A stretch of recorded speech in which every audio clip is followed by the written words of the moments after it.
Eu sou José Colossono, sócio da Goldman. A Goldman é uma empresa que opera em três áreas: imobiliária, financeira e M&A. M&A, para quem não sabe, é fusão e aquisição. Dentro dessas três áreas, basicamente, a gente estrutura a operação, a gente faz consultoria e agora estamos operando seguros específicos para essas três áreas. Bom, falar um pouquinho do ambiente político, né? Estamos em época de eleição. Vamos começar pelo dólar, né? Dólar rompeu a barreira dos 4. Alguns grafistas falam que se o governo não intervir e eventualmente uma esquerda vier para o poder, coisa que a gente acha difícil, o dólar poderia bater até 5,20. Não vai acontecer. O que está acontecendo é o seguinte: para o especulador especular, ele precisa de um ambiente instável. E nada melhor do que um momento de eleição para haver especulação. Então, especulação é natural. O câmbio passou a barreira dos 4, está em 4,5, 4,10, 4,20, e o governo não está fazendo swap cambial. Por quê? Na verdade, o mercado e o governo estão se testando. Os especuladores estão vendo até onde eles podem ir sem o governo entrar, e o governo está vendo qual é a folga dos especuladores. É óbvio que se precisar, o governo vai intervir. Outra coisa que é muito importante, né, que os capitalíticos falam, né, que o câmbio vai explodir e que nem sei o quê. Quem fala isso aqui não entende economia. Um país que tem 380 bilhões em caixa, certo? Qualquer especulador não vai ser maluco de jogar contra, porque para jogar contra você tem que ter no mínimo o dobro desse montante em caixa para apostar contra o governo. Então, o assunto dólar esquece. Na verdade, o próprio mercado se ajusta. Os exportadores estão rindo de orelha a orelha, o povo de agrobusiness vai rachar a bucha, o povo de mineração vai rachar a bucha, ou seja, compre ações desses segmentos, porque aproveitando essa oportunidade de câmbio de 4, 4,5, 4,10, 4,20, o pessoal vai ganhar muito dinheiro, principalmente quem exporta. Então fica de olho nesse tipo de ação. Vamos falar um pouquinho do ambiente político. A vida é feita sempre entre ponto e contraponto. Depois de 14 anos de governo de esquerda, clepto, caviar e bolivariano, acabou essa fase. Ou seja, agora nós vamos viver o contraponto desse universo. Ou seja, pela lógica, o próximo presidente vai ser alguém de centro-direita. Dentro desse núcleo, eu separei basicamente 4 nomes. Nós temos Álvaro Dias, nós temos Alckmin, nós temos Amoedo e nós temos Bolsonaro. Álvaro Dias sem chance, certo? Partido pequeno, com a mensagem ainda não muito clara e muito centrada na pessoa física dele. Alckmin, um excelente nome, ótima tradição, só que Alckmin tem 2 problemas. Primeiro, a pecha de picolé de chuchu. A gente não sabe se o nome Alckmin move montanhas. E 2, por ele ter vindo da antiga política que se fazia no Brasil, o Alckmin ele é um nome um pouco exposto, né, para efeito de problemas de corrupção que possam aparecer durante a campanha. Então, em resumo, Alckmin é uma candidatura que tem um pouco o telhado de vidro.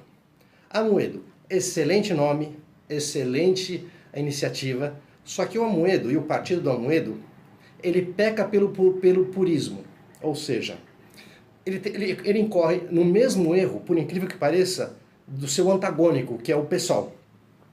Ou seja, ele é tão puro, tão puro, tão puro, que ele esqueceu de jogar o game, porque ele quer mudar a regra do jogo. Só que você não consegue mudar a regra do jogo na arquibancada. Você tem que entrar no jogo, você tem que ganhar o jogo, e uma vez que você ganhou o jogo e você tem a caneta, aí sim você muda a regra que você quer.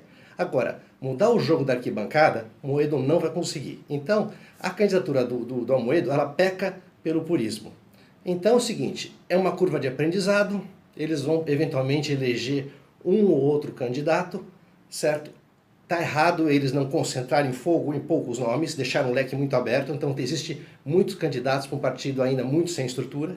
Então, eventualmente, vai eleger um ou outro candidato, e aí sim, para uma próxima eleição, vai ter um pouco mais de tempo de televisão, vai ser um pouco mais organizado. Ou seja, a estratégia deles, ok, funciona, mas é de médio e longo prazo, não é para ser candidatura. Outro problema do Amoedo. O Amoedo, ele não sabe falar pobrez. Ou seja, ele é uma excelente pessoa, ele é um ótimo técnico, só que é o seguinte, ele fala muito sofisticado. Ou seja, a posição que ele se coloca é como um ótimo ministro, mas não como presidente. Para você ser presidente, você precisa falar numa linguagem que o povo entenda. Ou seja, o Amoedo fala sofisticado, e com isso não gira. Vamos falar um pouquinho agora do nome Bolsonaro. Bolsonaro vai ganhar a eleição. E vai ganhar a eleição de primeiro turno, valendo uma beer aí. Motivo, juntou 2 fatores. O fator Tiririca e o fator Donald Trump. Fator Tiririca. Bolsonaro concentrou o voto de protesto. Todo mundo que é contra o que tudo aconteceu está descarregando o voto em cima do Bolsonaro, principalmente a base eleitoral, certo? E então Bolsonaro significa voto de protesto. Outra coisa interessante é o fator Donald Trump. Durante a eleição inteira do Trump, certo? A imprensa odiava o Trump, como continuou odiando, metia o pau nele, só que o que acontece? Quando abriu, os estudos de pesquisa não indicavam que ele ia ganhar, só que quando se abriu as urnas, viu que o Trump ganhou. O que aconteceu? É simples. O eleitor do Trump era um eleitor enrustido que tinha vergonha de dizer que ia votar nele. Exatamente como está acontecendo com o Bolsonaro. Muito eleitor que vai votar no Bolsonaro não diz e não assume que vai votar no Bolsonaro. Que é o que vai acontecer agora aqui no Brasil. Durante a campanha inteira do Trump, todo mundo elogiava o Obama, os democratas, etc, etc, etc. E eu falava o seguinte, gente, eu morei na América há 8 anos. Aprendam. O que é bom para o mundo não necessariamente é bom para a América. O que é bom para a América é bom para o mundo. Naquele momento eleitoral, eu falava o seguinte, Obama é ótimo para o mundo, mas o melhor candidato para o americano do centro, do trabalhador, era o discurso do Trump, tanto que ele ganhou. É o que vai acontecer. Bolsonaro vai ganhar e vai ganhar de primeiro turno. Algumas pessoas falam, mas ele é instável. Concordo. Ele não é preparado. Concordo. Mas a Dilma era? O Lula era preparado?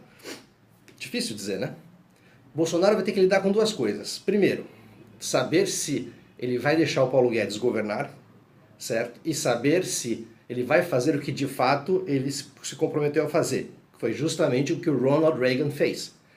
Ronald Reagan, quando assumiu o governo, ele falou o seguinte, a indicação dos cargos políticos podem ser feitas por políticos do meu partido, nenhum problema, desde que tenha uma base técnica. Ou seja, Partido Republicano quer colocar alguém na saúde? Ok, me indica 3 nomes, desde que sejam nomes de gente que entenda da saúde.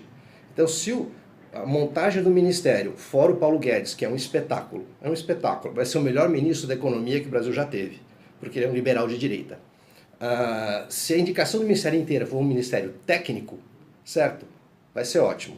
Outra coisa que resta saber é o seguinte, quem vai ficar na Casa Civil do Bolsonaro? Ou seja, porque a Casa Civil é que vai ajudar até fazer a articulação política, que o Lula fazia esplendorosamente e que a Dilma era um desastre.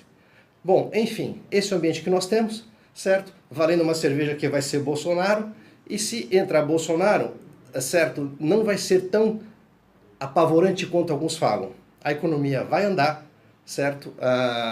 As coisas voltam a caminhar, porque eu sempre disse o seguinte, a crise do Brasil nunca foi econômica, a crise do Brasil é de confiança. Prova disso é que a Selic veio de 14,25 para 6,5, a inflação veio de 3,5 para 2,8, certo? E mesmo com essa queda de inflação e queda de juros, o investidor continua não investindo e o consumidor continua não consumindo. Por quê? O investidor não confia e o consumidor tem medo de perder emprego. Restabelecida a confiança, esse Brasil volta a crescer rápido. Eu vejo um futuro legal. Eu acho que 2019 vai ser um ano muito bom. Vale a pena apostar. Abraço.